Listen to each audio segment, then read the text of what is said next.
Hello everyone, my name is Shanae Jones and this is KNKY, which stands for Know the New Kinky You. I am a certified sex coach certified by Sex Coach University, and my job is to help you understand how to be your best sexual self.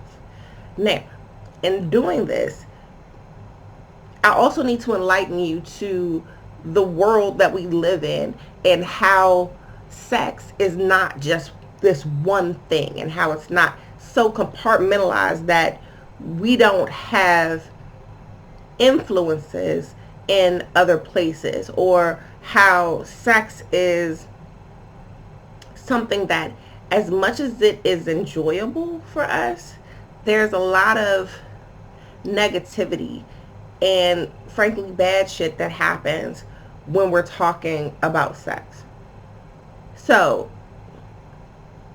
tonight we're talking about the differences between prostitution and sex trafficking. And I mentioned it a little earlier in our first video. Now, the primary difference is that prostitution is voluntary. It's typically consensual because the people that are in it and are participating, they're doing so of their own free will. The trafficking of women and young children is a gross abuse of human rights and usually involves some type of coercion and trickery. And it's dangerous to put these two things in the same category because, again, being a sex worker, you can be a male, a female, or transgender. As we talked about before, sex work, people do it for different reasons, and typically the motivation is to earn money, and it's an easy and it's a fast way to earn money. There have been some studies that have shown that there is some common background when it comes to people who end up as prostitutes and how they got into those situations. So the study really focused on the street walker, which we talked about. It's that person that walks up and down the street looking for clientele that's passing by motorists and things like that. Now, most of these, and the focus really was on females, although we know that transgenders and males can also be prostitutes. But what you found, at least in this particular study, is that most of them came from dysfunctional homes, and they weren't really close to family or friends, and they didn't necessarily feel cared about. They also may have suffered from drug addiction, or they were alcoholics. Most of the women were between 18 and 29 years old, and they had a series of unfortunate events that made them vulnerable to becoming part of the statistics of how it is that they got where they are. Now, I want to kind of show that there is a bit of a correlation between the number of women in prison and how it is that they got there. The majority of women who are in prison are there because of some type of relationship that they had with a man. And typically a lot of female prostitutes find themselves in that situation for the same reason. Now, if you are one of these unfortunate women who didn't have a whole lot of affection or care or protection growing up, then you may find it attractive that if a man shows you some of that affection, that you may want to build a romantic relationship with them. But usually what happens is that they get taken advantage of over time. So a man can, show that affection and have a promise to take care of them, and that woman being vulnerable and never having had it before, never having heard these things before, they develop an ideology of someone to protect them that can, be overwhelming. You are looking for that. You're craving that. And then some of these men, they transition from very loving to very abusive, and they dominate what she wears, what she eats, who she hangs out with. They start dominating every aspect of their lives. I remember being in New Orleans with my boyfriend, and we were at a casino. We were sitting outside just taking a break, and there was this woman who came up to us, a white woman. She didn't have a bra. She was very unkept, but she came up to us and she started talking, and I wasn't really in a talkative mood, but she started talking, and she was saying how hungry she was, and I had a half of a sandwich in my purse for whatever reason, because I didn't finish it earlier. So I offered it to her, and she was very grateful, and she ate it, also while complaining about some of the toppings that were on it, but she ate it. Now, she was telling us how she had come to New Orleans and she had met up with this guy, a black guy, and how he was so nice to her, and he told her that he loved her, and he was going to take care of her. But within a couple of days, she was also a drug addict. So within a couple of days, he had started hitting her, and hitting her to the point where she was getting hurt. He also started forcing her to have sex with other people, his friends even, and this was not anything that she could back out from. This was what she had to do.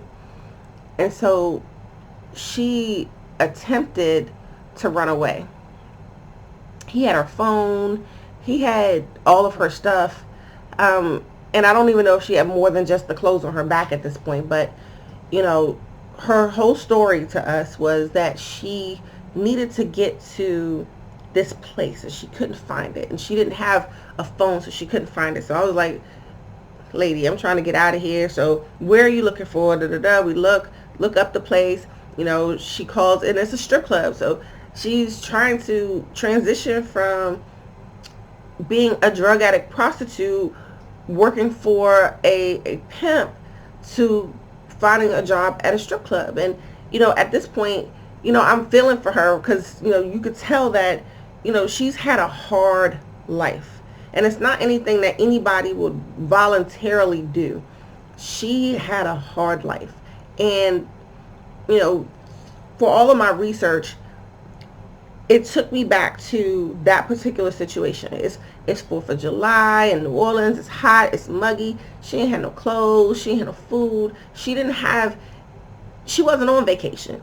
She wasn't there on vacation like we were. So trying to help her, I gave her food. I gave her money. I tried to find a place that she needed to go. And to this day, I even gave her my business card, I think. To this day, I don't know where she is. I don't know if she's alive.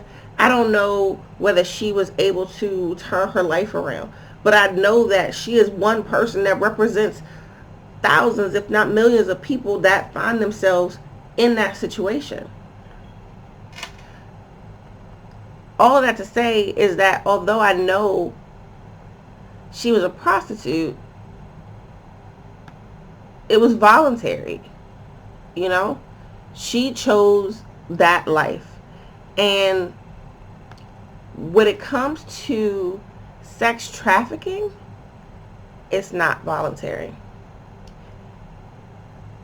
A lot of people are trafficked in the sex trade. They're usually either victims of kidnap, or they are tricked into thinking that they're going to get some type of better life. Human sex trafficking is sexual exploitation. There's no other way around it. And there are basically 3 types of activities that define sex trafficking crimes. It is the acquisition, transportation, and exploitation of a person. And this includes child sex tourism, domestic minor sex trafficking, and all other kinds of commercial sexual exploitation of children and prostitutes. So, sex trafficking is said to be one of the biggest criminal enterprises in the world. And there are varying statistics on the number of victims impacted by sex trafficking. And this is because a lot of the times it just doesn't go reported. It's impossible to get an accurate depiction of the number of people in the United States, yet alone the world, who are impacted by this. Now, keep in mind that I just said around the world, so sex trafficking is a global phenomenon with a network of underground resources, all in the business of selling and trading human beings for the purposes of sex. Keep in mind that human sex trafficking, there are often synonyms where human trafficking and sex trafficking are comparatively the same, but they're not. You can have human trafficking that is not necessarily deemed in a sexual fashion. So the act of sex is the key factor when you're talking about human sexual trafficking.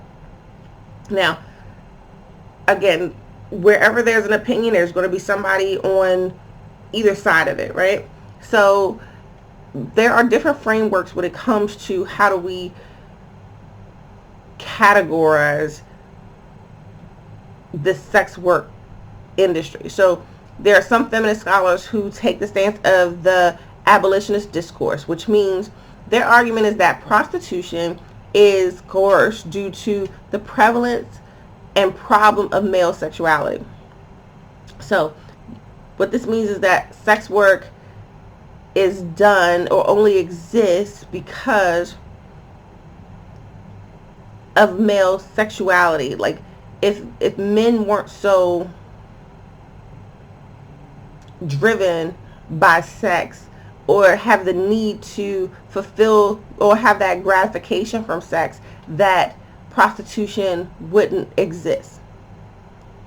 The sex work discourse framework view is an autonomous, meaning like this is the other side of the argument. The sex work discourse framework, meaning that a sex worker or prostitute is autonomous, entrepreneur. They're working for themselves and consensually with a third party, such as an escort service or a brothel or club, as independent people with flexibility and labor hours. They're not doing it because they feel coerced or they feel like, they need to. They want to. It's by choice what they want to do. What we have to really understand, though, is that regardless of what side of the fence you're on, there are inequalities when it comes to the social constructs and classism and racism and sexism that account for how it is that we attribute and talk about and characterize sex and sexuality, especially as into sex workers. As a global issue, sex trafficking of prostitutes and of children, especially, we have to keep in mind a lot of, we'll talk about later, like children are coveted, and it's really, really sad. It's like you don't want to look at prostitution and sex trafficking as the same thing. All considered sex work, but again, the primary difference is prostitution is voluntary, where sex trafficking is not. I'm not a person that's going to disagree that if you choose to go out to be a sex worker and that's what you want to do and that's what you think you need to do for your family, feel free. Understand that it's illegal and there are risks associated with it, but you have to make that decision for yourself. I don't disagree that people should have the option to receive services if they choose to, as long as there's consent. Why should I judge you? If you decided to take 100 women out on a date and buy them whatever they want and had sex with 100 women versus, okay, I'm not trying to date you or buy you dinner, but I'm willing to give you money for sex. Okay, that's on you. You have to be willing to live with your choices and be good with those. I think that there need to be stronger laws to protect sex workers, especially as victims, so that they can have the confidence to report issues and leave when they're good and ready.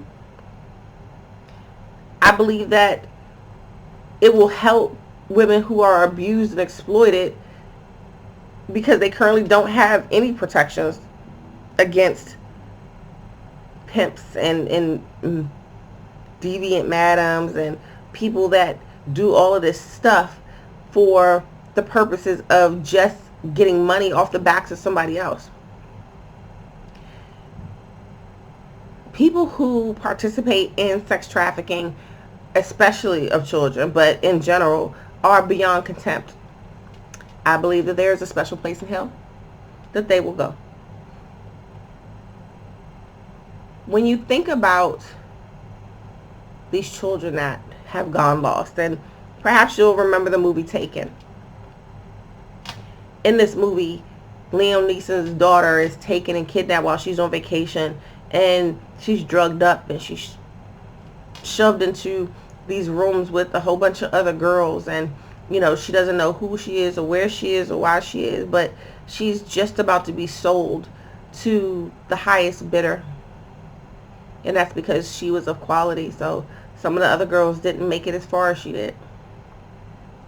Not all of us have a Liam Neeson to come rescue us from being taken, but there are thousands, if not millions, of women and children around the world that have been taken, and they are going through this. It's a movie that we're talking about, but it happens in real life. So let's do better as people and value ourselves and value life and value what it is that we have been brought here to do. So I am Shanae Jones. This is KY. I hope you enjoyed this video and this conversation. Hope you learned something. I hope it inspires you to learn more and do something about it, perhaps in your community. If you liked it, like the video, subscribe, leave a comment. I would love to know what your thoughts are. Follow me across all social media at DOYOUKNKY, and I will see you again soon. Have a good one.